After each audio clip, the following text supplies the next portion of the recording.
Hi friends, welcome to Reshma kitchen. ఈరోజు special recipe అంటే దోశపిండితో snacks.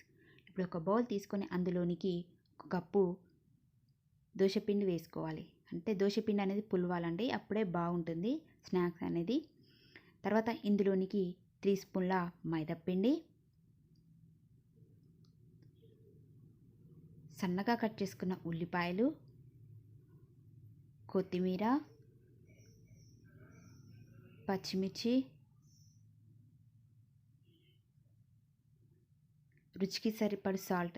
అంటే నేను దోశపిండిలో అయితే నేను సాల్ట్ తీసుకోలేదు, అందుకే కొంచెం ఎక్కువ సాల్ట్ వేసుకున్నాను. మీరు సాల్ట్ వేసుకున్నట్లయితే తక్కువ వేసుకోండి. వేసుకొని అంతా ఒకసారి కలుపుకోవాలి.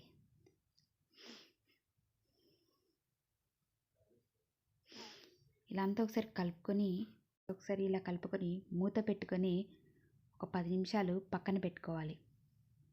10 నిమిషాల తర్వాత మూత తీసి మరొకసారి కలుపుకొని పక్కన పెట్టుకోవాలి. చూడండి ఫ్రెండ్స్, ఇంకా మంచిగా పులుస్తుంది 10 నిమిషాలలో. తర్వాత స్టవ్ ఆన్ చేసి కడాయి పెట్టుకుని దాంట్లో ఆయిల్ వేడయ్యాక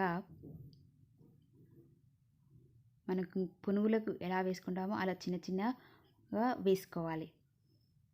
చాలా చాలా టేస్ట్గా ఉంటాయండి. మన బండి మీద బయట అమ్ముతారు చూడు పునుగులని, సేమ్ అలాంటి టేస్ట్ వస్తుందండి. ఇలా చేసుకుంటే మన ఇంట్లోనే ఫ్రెష్గా చేసుకోవచ్చు.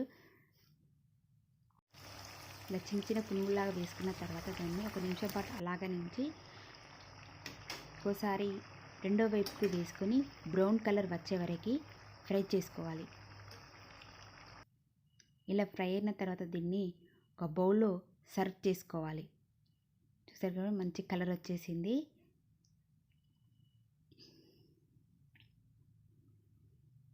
ఇలా సర్వ్ చేసుకొని పక్కన పల్లీల చట్నీతో తింటే ఎంతో రుచికరమైన దోశ పునుగులు తయారవుతాయి. ఫ్రెండ్స్, దోశ పునుగులు ఎలా తయారు చేయాలో చూస్తారు కదా. మరి ఈ వీడియో మీకు నచ్చినట్లయితే లైక్ చేయండి, షేర్ చేయండి.